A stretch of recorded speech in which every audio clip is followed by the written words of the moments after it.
चाहे पिछड़ा भाई हो, चाहे अति पिछड़ा भाई हो, हमारे अल्पसंख्यक भाई हो, चाहे महादलित भाई हो या आदिवासी भाई हो, सब लोगों को हम लोग सम्मान देने का काम करेंगे, साथ लेकर के चलेंगे। तो भाजपा के भगावे के बाद लोग तैयार बाड़ा के ना, तो एक बार पटना चला, एक बार पटना पहुंचिएगा तो उसी दिन से सरकार का पतन शुरू हो जाएगा। तो इस बार गरीब का राज लाना है ना, इस बार अपना सरकार लाना है ना, तो आप लोग आइए पटना, पटना हम इंतजार करेंगे आप सब लोगों का। आप सब लोगों को, नवादा की जनता को हम धन्यवाद देते हैं। नारा लगाइएगा मेरे साथ, हम बोलेंगे भाजपा भगाओ, तो आप बोलिएगा देश बचाओ। भाजपा भगाओ, भाजपा भगाओ, भाजपा भगाओ। नवादा की जनता जिंदाबाद, नवादा की जनता जिंदाबाद। आप सब लोगों का तहे दिल से हम धन्यवाद देते हैं। तो आप लोगों का वंशी है।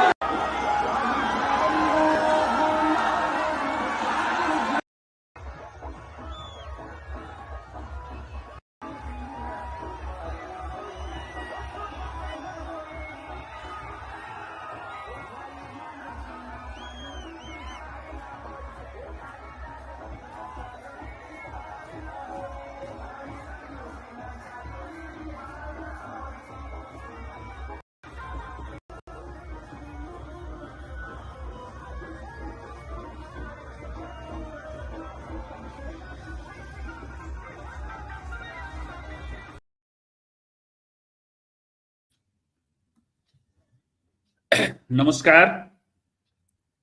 पटना आइएगा ना, तेजस्वी बुला रहे हैं लोगों को। 3 मार्च को पटना में राष्ट्रीय जनता दल और महागठबंधन की रैली है, वहीं बुलाया जा रहा है। ये भीड़ है, ये उत्साह है। तेजस्वी यादव ने सरकार गिरने के बाद महागठबंधन के मुखिया के तौर पे नीतीश जी का मन जब भर गया 17 महीने में, तो उन्हें लगा कि एक बार और उन्हें भारतीय जनता पार्टी के साथ कंफर्टेबिलिटी महसूस होती है। कोई बिना कारण, स्पष्ट कारण दिए हुए वो चले आते हैं इधर भारतीय जनता पार्टी के साथ। और तब तेजस्वी ने बिना किसी गिला शिकवा के ज्यादा कुछ अलग किस्म के रूपक में, दशरथ वाले रूपक में, कैकेयी वाले रूपक में, राम वाले रूपक में कहा उन्होंने कि मुझे अवसर दिया है आपने कि मैं जनता से संपर्क करूं। तो जनसंपर्क पे निकल पड़े हैं तेजस्वी। क्या इसका इंपैक्ट है, क्या होगा? और वो आह्वान कर रहे हैं। देखिए, पूरी बातचीत में जहां भी जहानाबाद की बातचीत सुनिए, औरंगाबाद में, हर जगह से रिपोर्ट आ रही है कि बहुत उत्साह में लोग मिल रहे हैं, लेकिन कहीं नीतीश जी पर वो हमला नहीं कर रहे। भाजपा भगाओ का अभियान है, भाजपा पर हमला कर रहे हैं। और चुनाव है लोकसभा का 2024 का। अभी मार्च 15-20 मार्च तक आचार संहिता लागू हो जाएगा, चुनाव अनाउंस हो जाएगा।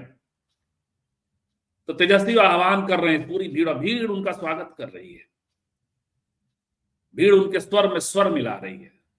संघर्ष उन्होंने भारतीय जनता पार्टी के खिलाफ छेड़ दिया है। सवाल यह है कि लालू प्रसाद जी ने आडवाणी जी का रथ रोका था। आडवाणी जी जब रथ लेकर चले थे, तो अब ऐसा लग रहा है कि 40 सीटों वाले इस राज्य में तेजस्वी यादव क्या मोदी जी का रथ रोक देंगे? यात्राओं का अपना महत्व है, तेजस्वी घूम रहे हैं। इस बीच एक मैं कविता सुनाता हूं।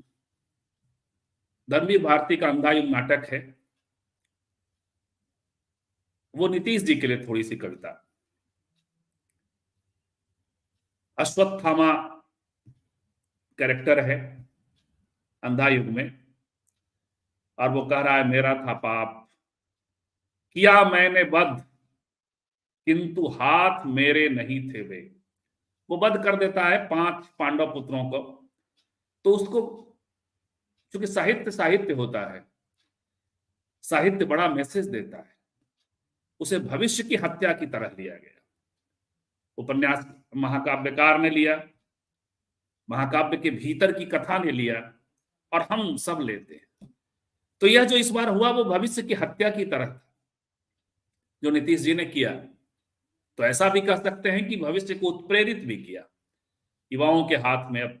तब से जो तेजस्वी जी ने जो विधानसभा में भाषण में जो बात कही, थका हुआ मुख्यमंत्री, आदर के साथ कह रहे हैं।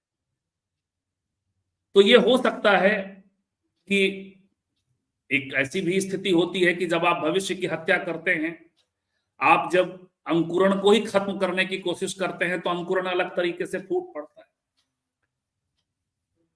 तो ये भी हुआ हो। खैर, तो कविता है, मेरा था पाप, किया मैंने वध भविष्य का, किंतु हाथ मेरे नहीं थे वे, हृदय मेरा नहीं था वह। तेजस्वी इसी बात की बात कर रहे हैं कि दशरथ ने नहीं, कैकई, हालांकि मैं इस पर सहमत नहीं हूं, कैकई वो मृतक के प्रसंग में कैकई का दोष भी नहीं है, लेकिन चलिए उन्होंने, वो तेजस्वी ने अपने हिसाब से कहा, हृदय नहीं था, हृदय मेरा नहीं था वह, अंधा युग पैठ गया था मेरे नस नस में, अंधी प्रतिहिंसावन, जिसके पागलपन में मैंने किया, क्या किया, केवल अज्ञात एक प्रतिहिंसा। जिसको तुम कहते हो प्रभु, वह था मेरा शत्रु, पर उसने मेरी पीड़ा भी धारण कर ली। यहां आप लालू जी का रूपक ले सकते हैं। जख्म है बदन पर मेरे, लेकिन पीड़ा सब शांत हो गई, बिल्कुल शांत। मैं दंडित लेकिन मुक्त हूं। साहित्य कई बार, चूंकि महाभारत तो राजनीति है, तो राजनीति कुछ यूं घटित होता है। नीतीश जी क्षमा चाह रहे हूं, कई बार ऐसा होता है। मुझे तो लगता है कि नीतीश जी की नींद उड़ गई होगी जब से यह विनम्रता उन्होंने जो किया, एक बड़ी रचना के बाद, रचना का ध्वंस करने के बाद जो उन्होंने किया। तो कई बार यह भी होता है कि ये जो विनम्रता होती है, उसके जवाब में जो तेजस्वी ने विनम्रता ले रखी है, जिस अंदाज में नीतीश जी को वो बख्श रहे हैं और भारतीय जनता पार्टी के खिलाफ कमर कस के खड़े हैं। दूसरी तरफ वो मुरेठा बांध करके जो जिस तरीके से इनका एक प्रसंग है सम्राट चौधरी, तो वो एक दृश्य बनता है। तो नीतीश जी एक प्रतिदान मांग रहे होंगे तेजस्वी से कि किसी दिन विधानसभा में मेरे ऊपर बरसो, मुझे गालियां दो, मेरे खिलाफ बोलो। होता है, ये मनोविज्ञान होता है। किसी भी मनोविज्ञान के शिक्षक से या मनोविज्ञान के विश्लेषक से या डॉक्टर से मेरा ये वीडियो जरूर दिखाइएगा। क्या नीतीश जी को आज अभी नींद आती होगी? नहीं आती होगी, क्योंकि तेजस्वी ने कुछ कहा ही नहीं, क्योंकि राष्ट्रीय जनता दल ने कोई पोस्चर ही नहीं लिया। कई बार आप जो करते हैं, कई कुछ बड़ा करते हैं, बड़ा नकारात्मक भी होता है, कुछ बड़ा करते हैं और सन्नाटा छा जाता है, कोई उदारता घेर लेती है। जख्म है बदन पर मेरे, लेकिन पीड़ा सब शांत हो गई। वह था मेरा शत्रु, पर उसने मेरी पीड़ा भी धारण कर ली।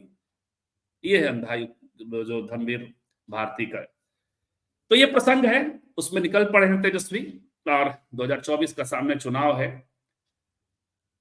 तो क्या आज का जो आज हम लोग बातचीत करेंगे, हमारे साथ एक प्रबुद्ध पैनल है। सवाल यही है कि क्या तेजस्वी की जो के लिए जो ये भीड़ उमड़ रही है, उसका राजनीतिक प्रतिफल क्या होने वाला है? क्या लालू प्रसाद जी ने जैसे आडवाणी का रथ रोक दिया था, वैसे ही 40 सीटों वाले इस राज्य में तेजस्वी मोदी जी का रथ रोक देंगे क्या? महाभारत का प्रसंग से मैंने आज बात शुरू की है। ये महाभारत ही है, राजनीति की बिसात बिछ चुकी है। 15 से 20 मार्च के बीच मुझे लगता है कि चुनाव में देश चला जाएगा, आचार संहिता लागू हो जाएगी। हमारे साथ हैं धनंजय जी, और हमारे साथ हैं शालिनी, और हमारे साथ जुड़ेंगे हेमंत जी। धनंजय जी वरिष्ठ पत्रकार हैं। 9 बजे स्त्री काल पे हम लोग रोज इनके साथ गुफ्तगू करते हैं, तो हम भी वहां बैठे होते हैं, शो इनका होता है। हमारे यहाँ ये नागरिक कार्यक्रम का नाम है ऐसे नागरिक चैनल है। तो नागरिक चैनल के संपादक हैं, संस्थापक संपादक, और फिल्मकार भी हैं। फिल्मकार इन द सेंस की फिल्म के राइटर हैं, फिल्मकार नहीं, राइटर। वो बड़ा अलग अलग टर्म है फिल्म के दुनिया में। धनंजय जी, आपका बहुत बहुत स्वागत है नहीं। हमारे साथ। आपने वैसे गलत नहीं बोला, हमने फिल्में भी बनाई है, डायरेक्ट भी किया है। बढ़िया, आपने गलत नहीं बोला। और राजनीति के नब्ज को भी समझते हैं, समाज के नब्ज को भी समझते हैं, तभी फिल्म बन पाती है। हमारे साथ शालिनी जी हैं, और इनको तो आप अम्बेडकर नामा पे सुनते होंगे और टेक्स्ट पढ़ती है। मैंने आज अंधा युग से शुरू किया है, और शालिनी जी जरूर प्रसन्न होंगी आज।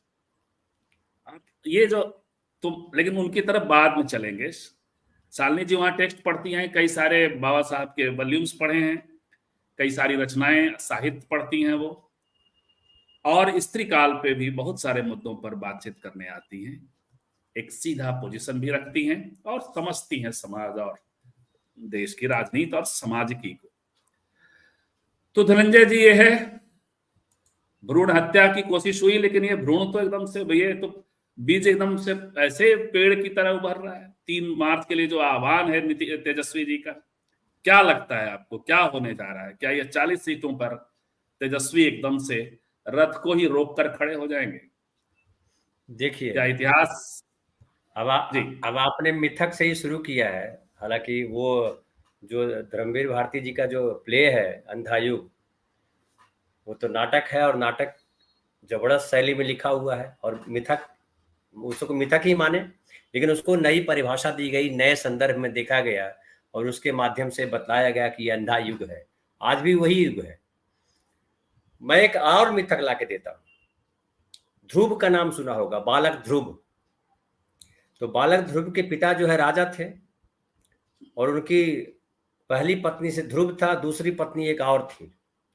तो जब भी ये बालक जो है अपने पिता की गोद में बैठता था, तो जो सौतेली में माँ थी उठा के भगा देती थी, जाओ यहाँ। तो अपनी माँ से पूछता था वो कि माँ, मुझे पिता की गोद में माँ क्यों नहीं बैठने देती है? तो वो बोलती थी मदर उसकी कि भाई आप तो, भगवान जानता है, भगवान बताएंगे। तो एक बार वो सिंहासन पे बैठा, क्योंकि उसके दूसरे भाई बैठ जाते थे, तो वो भी बैठा। फिर माँ ने उठा के भगा दिया उसको। फिर माँ के पास गया और रोता हुआ।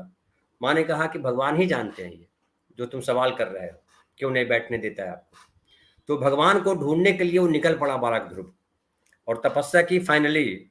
और तपस्या करने के बाद भगवान प्रकट हुए, और फिर जो है ध्रुव तारा नाम पड़ा कि तुमसे ही दिशाएं लोग जानेंगे। जहाँ कुछ नहीं है दिशा जानने का तरीका, वहाँ तुमको देख करके दिशा पता चलेगी कि तुम इधर हो। तो उत्तर यहाँ है, बाकी सारी दिशाएं वहां से तय हो जाएंगी।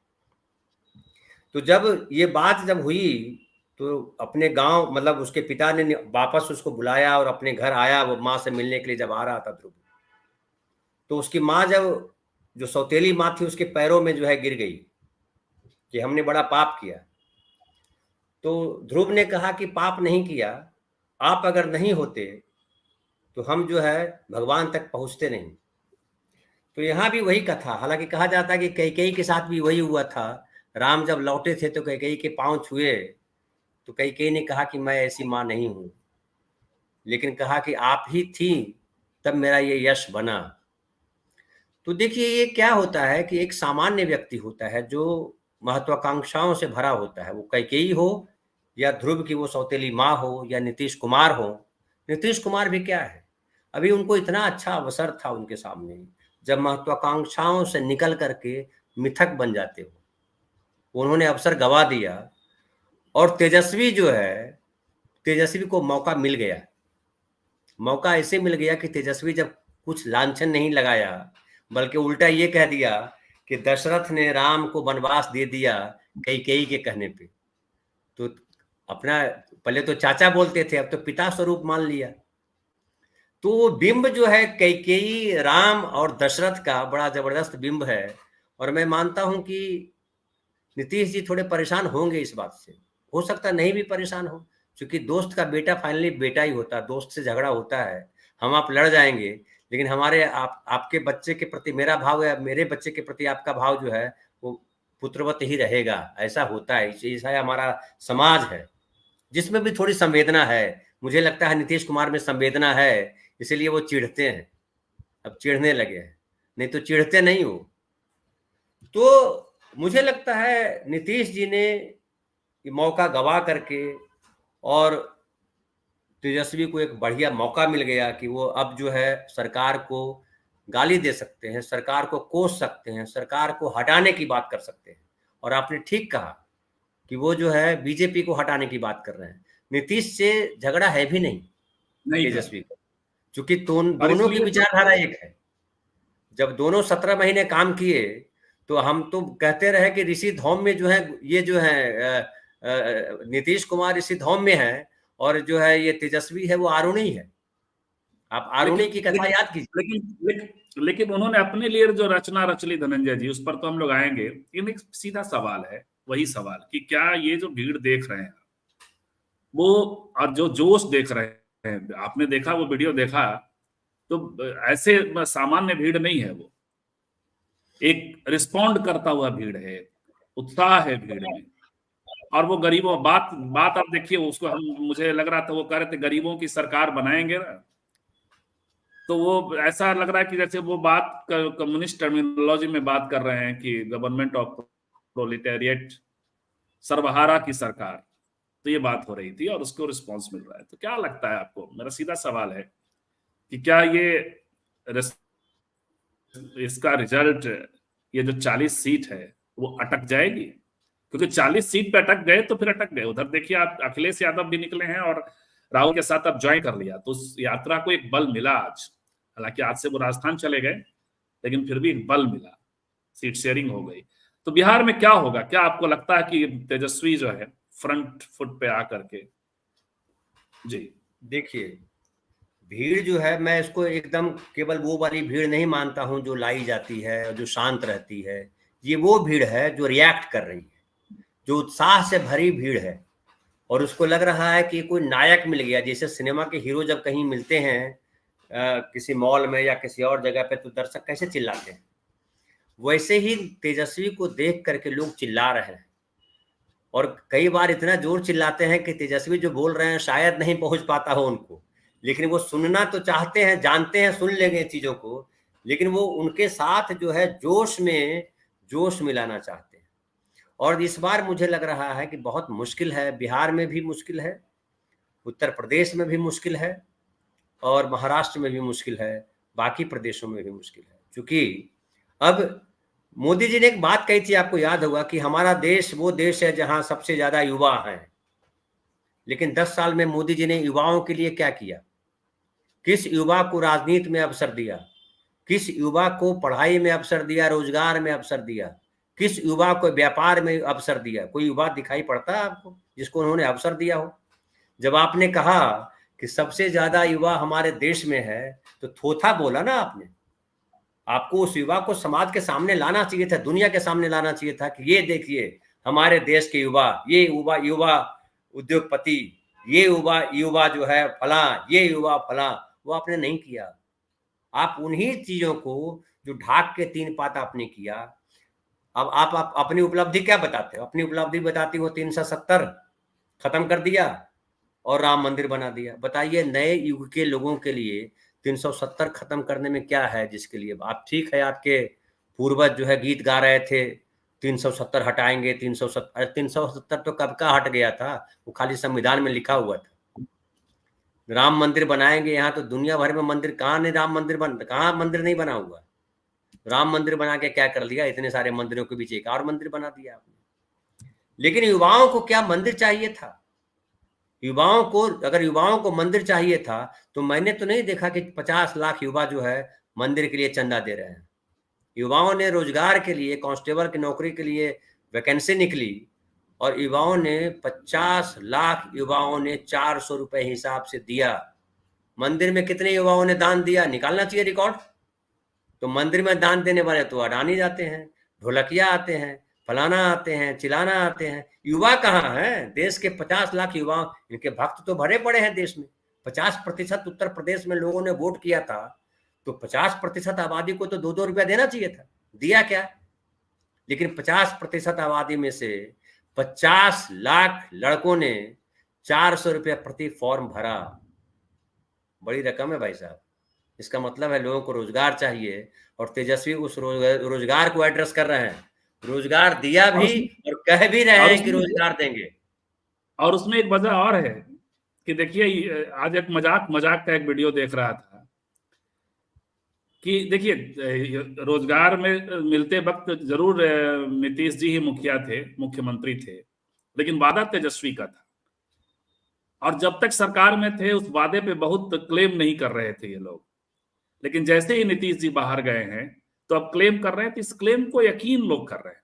सबसे बड़ी बात है वो यकीन यकीन इस कर रहे हैं और उन्हें लग रहा है कि ये कुछ करेगा युवाओं में। अब ये वाला जो पलटा पलटी से बहुत हो गया, तो लोगों को ये लग रहा है कि ये कुछ करेगा। ये जो रोजगार का श्रेय है वो छीन लिया एक तरह से तेजस्वी ने नीतीश जी से।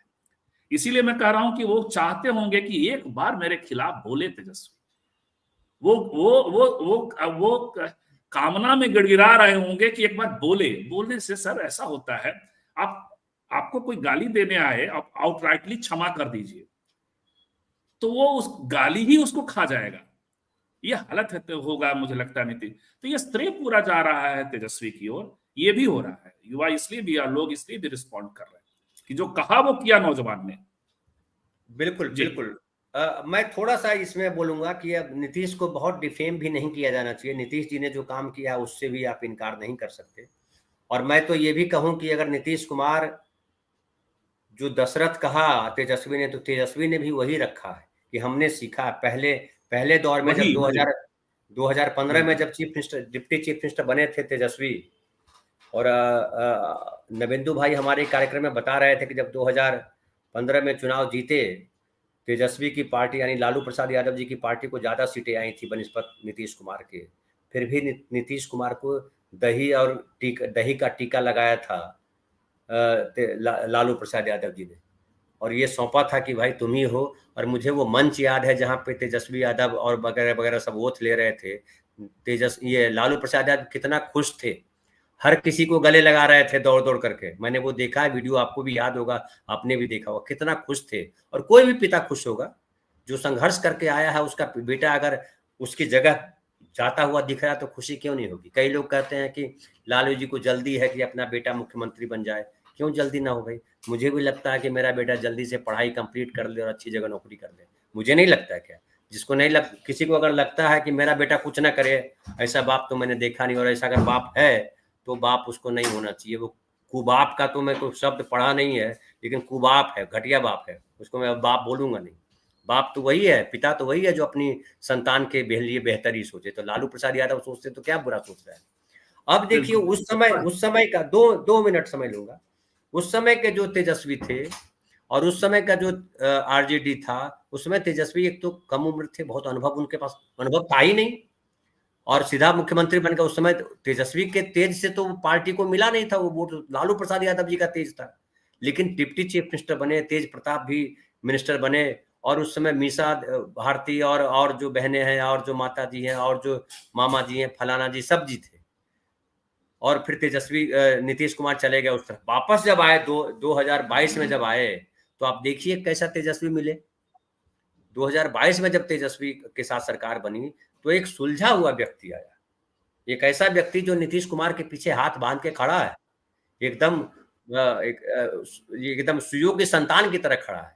और जो काम किया उस लड़के ने, जो नौकरी की जो वादा किया था 2020 के चुनाव में, उस वादे पे उतरने के लिए कहा, और वो बड़ा अच्छा दिया वो, कि कहा कि जो है आपने तो कहा था कि बाप के यहाँ से पैसे लाओगे, असंभव, तो बाप के यहाँ से लाओगे और पैसे असंभव, ये दोनों वर्ड जो है तेजस्वी को चुभ रहा है। उस दिन भी चुभा था जब उन्होंने कहा होगा, इसलिए नौकरी को पकड़ के रखा, और आज भी वो चुभ रहा है।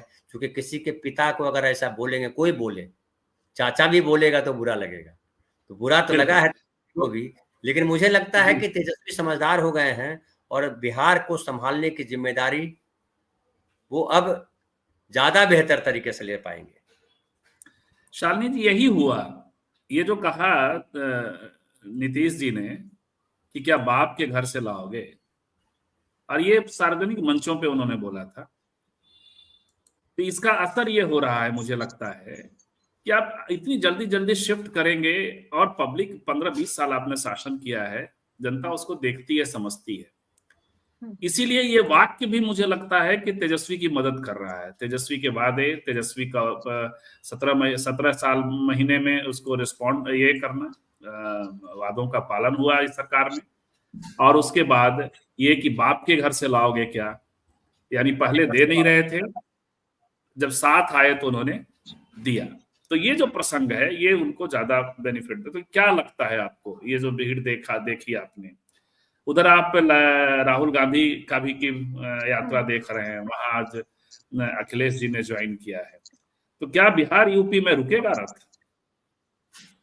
देखिए, लग तो ऐसा ही रहा है, जन सैलाब देखकर तो ऐसा ही लग रहा है कि रथ को रुकना चाहिए, लेकिन जन सैलाब होना एक बात है और वोट में इतने बड़े सैलाब को कन्वर्ट कर देना दूसरी बात है।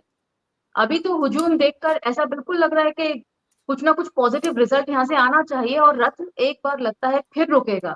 पहले लालू जी ने रोका था और अब शायद तेजस्वी उसकी कमान संभालेंगे बिहार में, फिलहाल ऐसा लग रहा है।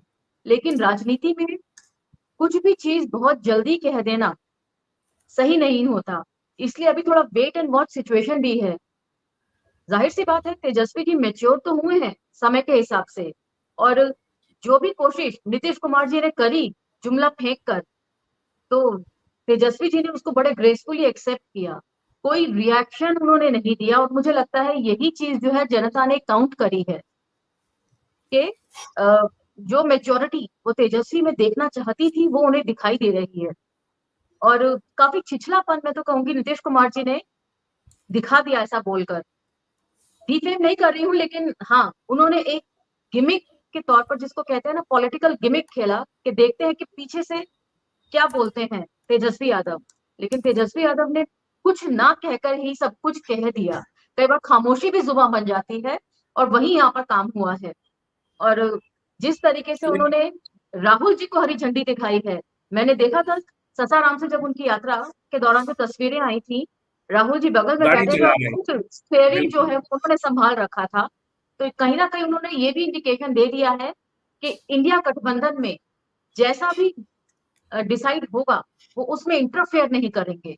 और राहुल गांधी को बड़े भाई का दर्जा देकर, मुझे मतलब तस्वीर देखकर ऐसा ही लगा कि राहुल को बड़े भाई का दर्जा उन्होंने दे दिया है कि बड़ा भाई जैसा बोलेंगे छोटा भाई वैसा ही आदेश को फॉलो करेगा बिहार में। तो ये तो एक पॉजिटिव एस्पेक्ट है। जी, और वो देखिए अब तो मोदी जी भी रिपीट करते हैं खुद को, जो आए थे 2014 में, कई सारे वादे, उन वादों का क्या अलग प्रसंग है, लेकिन वादे करके बहुत सारा सपना दिखा करके, और आज वो 72-73 साल के हैं, उसमें से 10 साल घटा लीजिए तो 63 साल के थे और जो उससे भरे हुए थे। अब तो वो भी हुए और इधर इधर नीतीश जी भी वैसे ही है।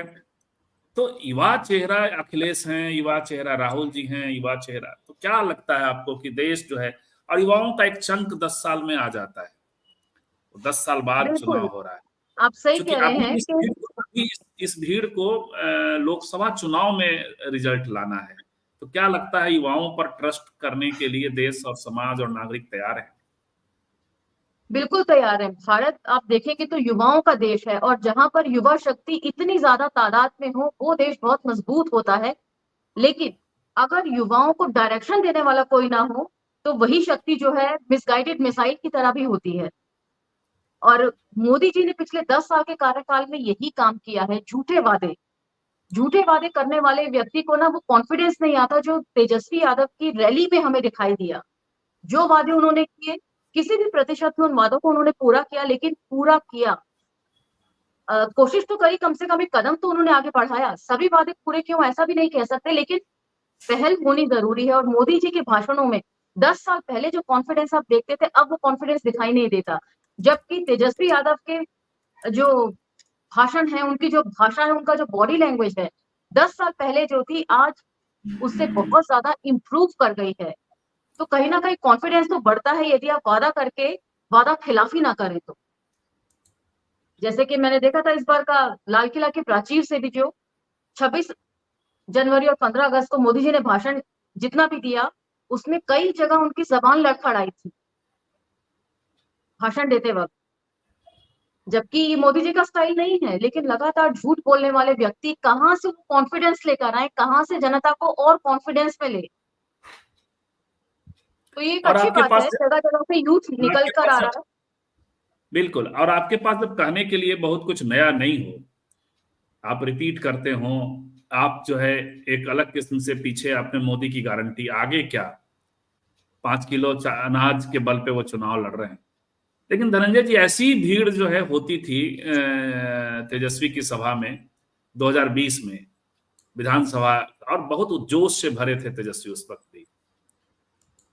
लेकिन जो स्थितियां हैं बिहार के समाज में, अति पिछड़ों का जो एक चंक है, और वो खास करके नीतीश जी का अपना वोट बैंक है, भारतीय जनता पार्टी भी उसके भीतर अपना सोशल इंजीनियरिंग करती है, सोशल जस्टिस से तो उसको कोई मतलब है नहीं।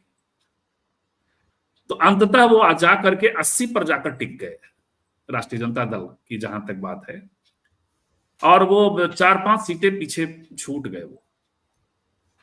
और ट्रेन तो तभी जब ट्रेन पकड़ में आ जाए, ट्रेन मिस कर जाए तो फिर ट्रेन कहाँ है। तो क्या लगता है आपको कि ये जो भीड़ है, तो जब जन समर्थन है तो भीड़ है, जन समर्थन है, उसी जन समर्थन में उत्साह भी है, लेकिन कुछ एड ऑन होगा क्या? कहीं इस तरह से फिर यदि ट्रेन मिस हो गई तो फिर दिक्कत है। रथ को पकड़ना तो जोर से पकड़ने की बात है, उसको रिजल्ट होना चाहिए, रथ रुक जाना चाहिए।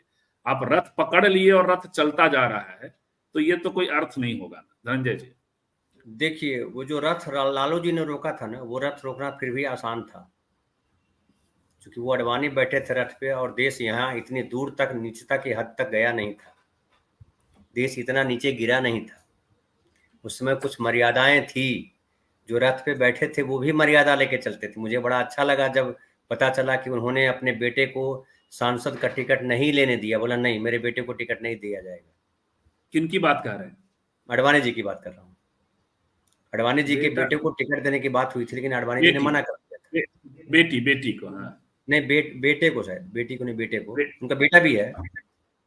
अच्छा, बेटा है उनको? हाँ, अच्छा, हाँ। हाँ। तो जो भी हो, बेटा हो कि बेटी, चलिए मान लीजिए ना, वो जो है टिकट, लेकिन कहा था कि नहीं, हमारे परिवार से नहीं आएगा मेरे होते हुए। तो तो एक ये तो आदर्श धनंजय जी कहीं ना कहीं तो मुझे लगता है कि उनका ये दर्द भी दिख रहा है वहां पर, कि जिस तरीके से बिल्कुल मोदी जी के आने के बाद आडवाणी जी को साइडलाइन कर दिया गया है, तो ये उनकी वो चले नाराजगी गए, भी है। बिल्कुल। तो नेपथ्य में डाल दिए गए। तो वो जो रथ रुका था वो अलग कहानी, उसमें चंद्रशेखर भी जिंदा थे, और भी लोग थे, वाजपेयी जी भी थे, कई लोग थे। जो वाजपेयी जी को याद कीजिए ना, उन्होंने कहा था कि हमें अगर चिमटे से भी छूना पड़ा तो हम नहीं छुएंगे। लेकिन आज तो आप देख रहे हैं कि इलेक्टोरल बॉन्ड क्या है, चिमटा क्या, वो तो भर अखबार एकदम पकड़े हुए हैं। बोले एकदम दांत से, मुंह से, जीभ से, जितना से पकड़ा जा सकता है पकड़ लिया है। तो दोनों में कितना अंतर है। अब लेकिन सवाल एक और है कि उस समय जो लालू जी थे और आज जो तेजस्वी है, दोनों में भारी अंतर है। लालू जी एक गरीब परिवार से आए थे, संघर्ष करके अलग तरीके से आए थे, ढेर सारे उनके सामने चुनौतियां थी। तेजस्वी के पास चुनौतियां उतनी बड़ी बड़ी नहीं है, उस तरीके की चुनौती अलग है। लेकिन एक और बात कहूं कि जो बीजेपी का जो कद है, बीजेपी का जो उड़ना था, उड़ान है, वो थम चुका है। बीजेपी अपने दम पे सरकार नहीं बना पाएगी बिहार में, ये घोषित हो गया। और वो मोदी जी के समय में भी बीजेपी नहीं उभर पाई। आप याद कीजिए तमाम चीजों को, तो आपको लगेगा। फिर आप याद कीजिए नीतीश कुमार जी को 2010 में। नीतीश कुमार जी के पास जातीय आधार नहीं था, लेकिन नीतीश कुमार ने 115 सीटें जीती थी उस समय। जनता दल यू की 115 सीटें थी, 7 सीट ही पीछे थे ना बहुमत से। अगर 122 आ जाता तो बहुमत आ जाता। तो नीतीश कुमार के पास जातीय आधार नहीं, केवल छवि के आधार पर उन्होंने खड़ा कर दिया था। लेकिन तेजस्वी के पास जो है, एम वाई आप ही कहते रहते हैं कि 32% से तो शुरू होते हैं। तो 32% से शुरू होते हैं और उसके बाद छवि एड ऑन हो जाएगा। तो अगर 18% एड ऑन हो जाता है तो कितना होता है? 32, 18, 50। तो 50% पे जो पहुंचा हुआ आदमी है, उसका उत्साह आप क्या सोच रहे हैं? ये मैं 50 कम बोल रहा हूं।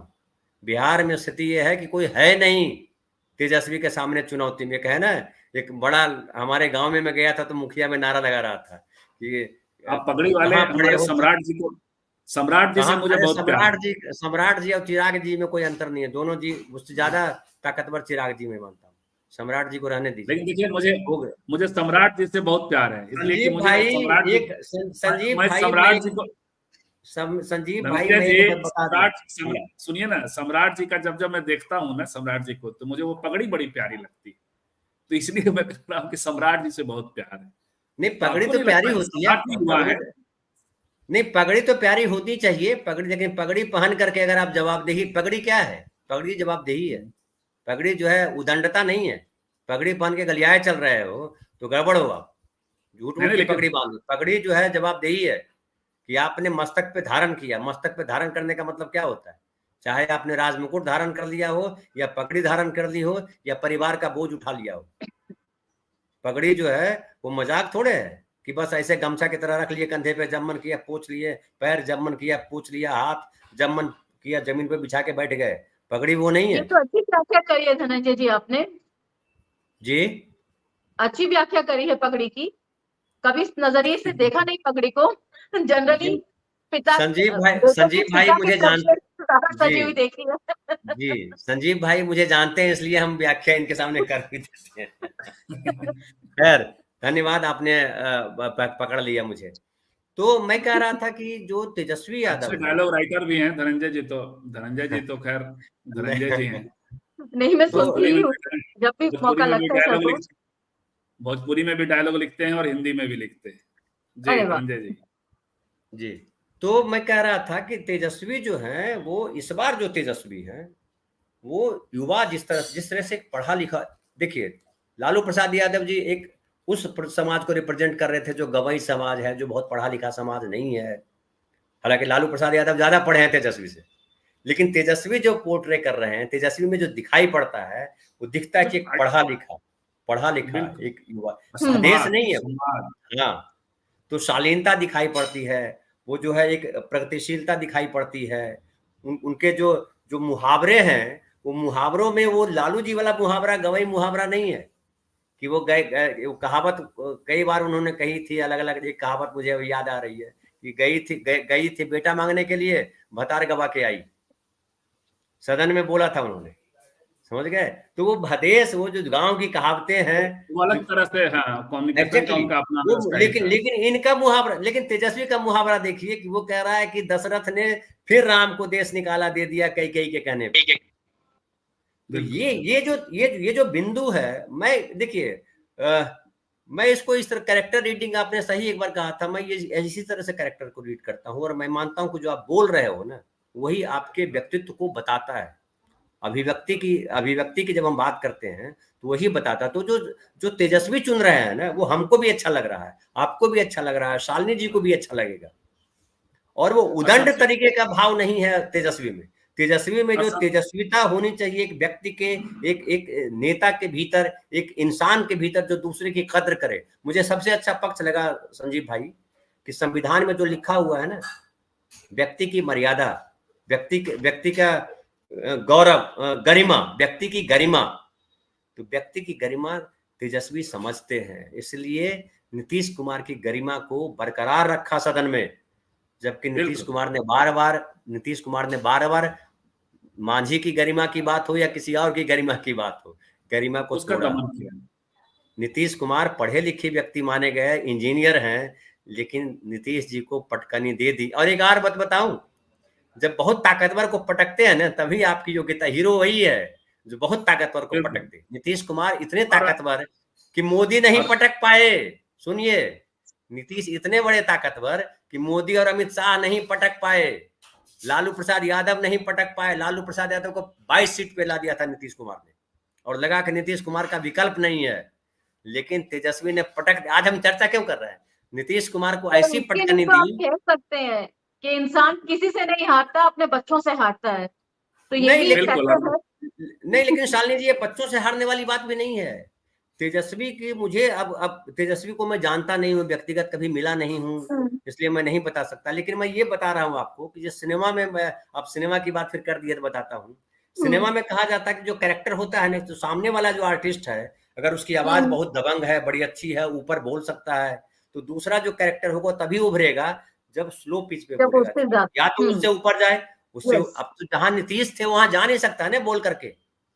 तो तो इस जगह पे वो आया और शालीनता की जरूरत थी, क्योंकि नीतीश कुमार ने जो 2 वक्तव्य दिए, मांझी जी के लिए दिया और जो महिलाओं को लेकर के दिया, कंडोम को लेकर के, वो दोनों वक्तव्य जो है वो शालीनता वाला धारा जो है तोड़ करके एकदम उदंडता वाले में चला जाता है, मतलब वो गलत जगह पे चला जाता है। तो वैसे में जो तेजस्वी ने जो प्रेजेंट किया है तो कंट्रास्ट बनता है, और ये कंट्रास्ट ही हीरो बनाता है कि विलेन देखो कितना बदमाश है और हीरो देखो कितना अच्छा है। तो ये मौका मिला है और मुझे लगता है तेजस्वी इसको समझेंगे, संभालेंगे, और अगर संभालेंगे तो केवल बिहार नहीं संभलेगा, देश में भी उनकी जरूरत महसूस होगी कल। आज तो अभी बिहार को जरूरत है और बड़ी संभावना मैं देख रहा हूँ। एक लाइन और बोल दूं, आप जो बात कर रहे थे सम्राट चौधरी की, सम्राट चौधरी हो या चिराग पासवान हो, दोनों ने अपना अवसर खो दिया। अब तेजस्वी से आगे दोनों नहीं जा सकते हैं, पीछे रहना पड़ेगा उनको, क्योंकि एक अवसर था दोनों के पास। दोनों ने नीतीश कुमार को गाली दे करके अपना अवसर खो दिया। गाली देने वाला हीरो नहीं होता है, प्यार से बात करने वाला जो गाली, गांधी क्यों हीरो है? गांधी इसीलिए हीरो है। जी जी, और ये भी है कि अब सम्राट चूंकि गाली क्या, उन्होंने जो प्रतिज्ञा की थी और वहीं जाकर के साथ साथ, जैसे कि मोदी जी से लड़ते हुए नीतीश जी मोदी जी के ही गोद में जाकर गिर बैठे, और अब तो किसी न किसी मंच पे वो उनकी प्रशंसा करते देखे जाएंगे। उसी तरीके से सम्राट चौधरी उनके खिलाफ प्रतिज्ञा करते करते, पगड़ी बांधते बांधते उन्हीं के साथ दिखाई पड़ रहे हैं। लेकिन शालिनी जी, ये जो तेजस्वी, बिहार से बहुत सारी चीजें बिहार से निकली, बिहार का एक मॉडल खड़ा हुआ। नीतीश जी के मन में एक बड़ी चुभन है, छोटी सी, अब वो चुभन जो है यही है, वो मॉडल खड़ा कर रहे थे, वो सोशल जस्टिस का मॉडल बना रहे थे, तो जिसमें से जाति गणना, जिसमें से आरक्षण का बढ़ाना, और आरक्षण को बढ़ा करके 9वीं अनुसूची के लिए मोदी जी के खाते में डाल देना, ये 2 चुनौतियां निकली। और तीसरी चुनौती रोजगार, दूसरा बीजेपी का शासन शासित राज्य है जहां रोजगार के लिए युवा लाठी खा रहे हैं, उत्तर प्रदेश में ठीक बगल की कहानी है, जहां पेपर लीक हो रहा है।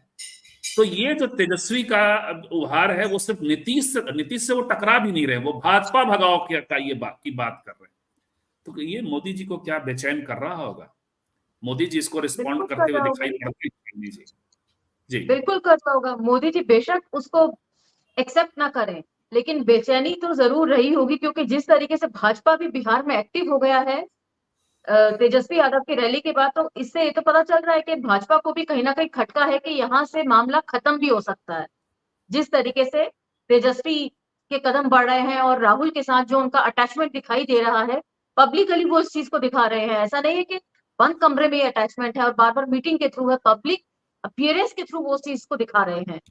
तो इससे भाजपा के खेमे में तो जरूर खलबली मची रही होगी, कोई ना कोई तोड़ यहाँ से निकले ऐसा सोच रहे होंगे। और फिर जैसा कि लालू प्रसाद यादव जी के साथ इन लोगों का कोऑर्डिनेशन है रथ यात्रा रोकने का, वो चीज भी कहीं ना कहीं खटा करेगी, रिपीट ना हो जाए। लेकिन युवाओं को नौकरी चाहिए भी क्या? अब आप ही बताइए, आपके आसपास में जो फेस्ट हो रहा है, आप दिल्ली यूनिवर्सिटी के आसपास बैठी हैं, ये जो जय श्री राम का नारा है, युवाओं का एक बड़ा चंक तो जय श्री राम में ऐसा डूबा हुआ है, अब तो कोई इनकलाब जिंदाबाद बोलता ही नहीं है। अब जब जय श्री राम, तो ये स्थिति हो गई है। तो जो युवाओं को चाहिए भी क्या? युवा मंदिर से तो संतुष्ट होंगे, मंदिर तो उनको मिल गया ना युवाओं को। देखिए, इसके पीछे तो मुझे लगता है बहुत सारा सोशल मूवमेंट खड़ा होना चाहिए था, जो कि नहीं हुआ।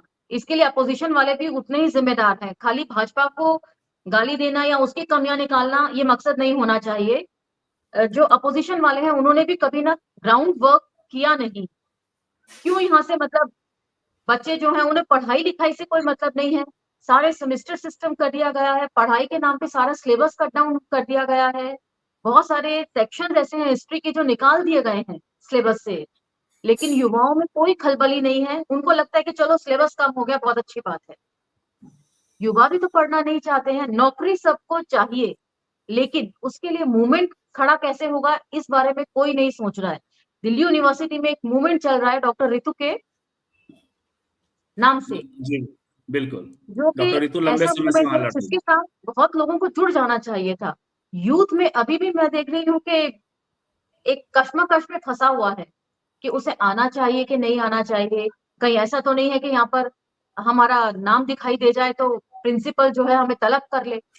और अभी तो परसों एक काफी बड़ी जीत हुई है इस मूवमेंट में कि दौलत राम कॉलेज की प्रिंसिपल, हिंदू कॉलेज की प्रिंसिपल, हंसराज और किरोड़ीमल कॉलेज के प्रिंसिपल ने लिख के दिया था, ये पिटीशन डाली गई थी इन लोगों की तरफ से कि हमें जो है ना फ्री हैंड दिया जाए इस आंदोलन से निपटने के लिए डॉक्टर रितु के, जिसमें कोर्ट ने बहुत फटकार लगाई है इनके वकील को कि पीसफुल प्रोटेस्ट को कैसे रोका जा सकता है। तो फिर ये बोला कि पंजाब से भी ये लोग बुलाते हैं लोगों को प्रोटेस्ट करने के लिए। उस पर जज का ये स्टैंड था कि पंजाब से बुला रहे हैं ना, पाकिस्तान से तो नहीं बुला रहे, आने और दीजिए। पाकिस्तान से भी आ जाए तो क्या संकट है भाई, जब आप वैश्विक बंधुत्व का नारा और वैश्विक नागरिक का नारा तो मोदी जी ही देते हैं, पूरी दुनिया इन्हें ही वैचारिक जो है मतभेद नहीं चाहिए, ये वैचारिक किसी का मतभेद को नहीं देखना चाहते। तो अभी कल बिल्कुल 26 तारीख को बड़ी कॉल है दिल्ली यूनिवर्सिटी में, तो अब देखते हैं कि कल कोर्ट का क्या सम्मान होगा। ये लोग रखते हैं या नहीं रखते हैं पुलिस वाले। जी एक छोटी सी टिप्पणी करिएगा धनंजय जी, आपको 9 बजे हम भी आ ही रहे हैं वहां, तू चल मैं आया, तो उस पर बात करिए, छोटी टिप्पणी लेंगे। देखिए भक्ति ब्लॉग 360 जुड़े हैं उधर, 9 बजे भी ये जुड़ेंगे मुझे लगता है। तो ये बता रहे हैं कि किस तरह से नवादा में बहुत ही क्रेज वाली भीड़ थी वहां, जो इन्होंने खुद अपने आंखों देखा वहां, उसका हाल बता रहे हैं। और ये भी कह रहे हैं कि नौकरी की उम्र जब पार हो जाती है ना तो समझ में आता है युवाओं को अभी जो जय श्री राम कर रहे हैं। लेकिन मैं आपसे टिप्पणी दूसरे विषय पे ले रहा था। प्रशांत किशोर अक्सर कहते हैं गमले का फूल, ये जो गमले का पौधा जो तेजस्वी के लिए या इस तरह के जो लोग आ रहे हैं, लेकिन ऐसा लग रहा है तेजस्वी को देख करके ये गमले के पौधे, गमला तो वो भी है जिसमें प्रशांत किशोर पैदा हुए हैं, जो जिस जाति समूह से आते हैं, जिस प्रिविलेज क्लास और कास्ट से वो आते हैं, तो वो भी तो गमला ही है। तेजस्वी को देखकर लग रहा है ये गमले का पौधा है या मजबूत पेड़ है? नहीं, गमले गमले का है कि नर्सरी का है ये तो पता करना पड़ेगा। पहले वो तो ये समझे कि नर्सरी में पौधा बड़ा हुआ कि गमले में बड़ा हुआ। तो अगर गमला अगर कह रहे हैं तेजस्वी को, तो खुद कहाँ नर्सरी से आए हैं? खुद भी तो गमले से, आपने जो कहा, हम तो कहते हैं नाद से आए हैं, गमला से आए हैं। ये तो न गमला से, अगर गमला ही बोल रहे हैं, मैं तो नर्सरी बोलता हूँ, नर्सरी इस तरह पे बोलता हूँ कि जिसका पिता मुख्यमंत्री, जिसकी माँ मुख्यमंत्री, लेकिन मुख्यमंत्री बनने से पहले संघर्ष किया था लालू प्रसाद यादव ने, और उन्होंने की नहीं राबड़ी देवी ने, क्या वो भी गमले से आए थे? तो जब एक पीढ़ी में गमला जो है, एक पीढ़ी में संघर्ष जो है ना, गमला नहीं बन जाता है। क्योंकि पिता भी जानता है कि अगर गमले का बच्चा जो है गड़बड़ा जाएगा, और वो तेजस्वी ने साबित किया दूसरी बार, जो 2022 में जब डिप्टी चीफ मिनिस्टर बने, तो तेजस्वी ने साबित कर दिया कि वो गमले का पौधा नहीं है, नर्सरी में बड़ा किया गया है। और नर्सरी का पौधा जो है ना, ज़्यादा फूल देता है, पौधा छोटा रहता है और ज़्यादा जो है फल देता है। नर्सरी के पौधे में खासियत होती है, क्योंकि नर्सरी में जो है वो तमाम बढ़िया तरीके से खाद दी जाती है, उसकी मिट्टी सही होती है, पानी समय, बहुत साइंटिफिक तरीके से नर्सरी में पौधा बड़ा किया जाता है। गमले का पौधा तो मुरझा जाता है, नर्सरी का पौधा मुरझाता नहीं है। तो प्रशांत जी को एक बार ट्रेनिंग लेनी चाहिए हमारे पास आकर के, हम उनको बताएं गमले और नर्सरी में क्या अंतर होता है। तो ये नर्सरी का पौधा है और ये पौधा मुरझाने वाला पौधा नहीं है, ये पेड़ बनेगा। अब प्रशांत जी सोचें कि वो गमला जो है उखाड़ करके, गमले से निकाल करके अगर जमीन पर लगाएगा, तो जमीन एक्सेप्ट करने में कितना समय लगाएगा गमले के पौधे जी। और प्रशांत जी को यह भी समझना होगा कि मैनेजमेंट कुछ अलग चीज होती है, राजनीति कुछ अलग चीज होती है। नहीं, वही गमला और नर्सरी वही अंतर है, वही तो बता रहा था मैं आपको। बिल्कुल। और राजनीति को समझना हो तो बहुत सारा भारतीय साहित्य के भीतर बहुत सारे ग्रंथ हैं जिनमें आपके डिबेट हो सकते हैं। रामायण महाभारत से तो हम लोग लड़ते ही रहते हैं, वहां का जो ब्राह्मणवाद है उससे तो बात ही करते रहते हैं, जातिवाद उससे लेकिन साहित्य तो साहित्य है। साहित्य बहुत सारी प्रवृत्तियों पे बात करता है। तेजस्वी आज इस जोश में है, जिस तरह से उनको युवाओं का रिस्पॉन्स है, जिस तरह से युवाओं में हाहाकार है मोदी जी को लेकर के, जिस तरह से मांग है भारतीय जनता पार्टी से, जिस तरह से लड़कियों ने, जो पहलवान लड़कियों ने अपने सम्मान लौटाए, और किस तरह से उसको बनाए रखा जा रहा है, जिसके खिलाफ पहलवान लड़कियों का संघर्ष था। हो सकता है उन्हें टिकट भी दे दिया जाए। भ्रूण हत्या मत करिए, युवाओं के साथ मत टकराइए, युवाओं की हत्या मत करिए। मैं फिर जिन पंक्तियों के साथ नीतीश जी के लिए, मैं मोदी जी के लिए भी कह रहा हूँ, सबको संजीव भाई एक लाइन जी। बोलने दीजिए, आप फिर आ जाइएगा नीतीश जी पर। और बाइंड अप आपने जो बात कही ना, साहित्य, मैं मोदी जी के लिए कह रहा था ये बात, नहीं आप तो मोदी जी को नहीं, बढ़िया कहा आपने, लेकिन देखिए एक बात जान लीजिए, साहित्य ही एक ऐसा विषय है जिस पर किसी का दबाव नहीं है। अभिव्यक्ति अगर सही मायने में कहिए तो वही है, बाकी राजनीति में भी दबाव है, रोजगार में भी दबाव है, प्रोफेसर ऋतु पे भी दबाव है, लेकिन साहित्य में कोई दबाव नहीं, जीवन पे भी दबाव है।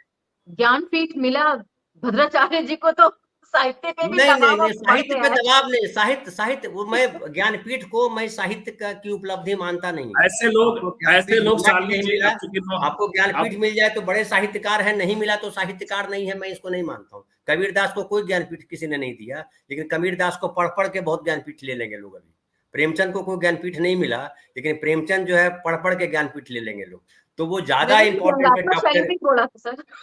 बिल्कुल जी। तो 9 बजे चूंकि नागरिक पे हम लोग मिल रहे हैं, धनंजय जी का शो है, स्त्री काल पे भी उसको देखें, नागरिक पे भी देखें, साथ साथ आता है नागरिक कार्यक्रम हमारे यहाँ 9 बजे।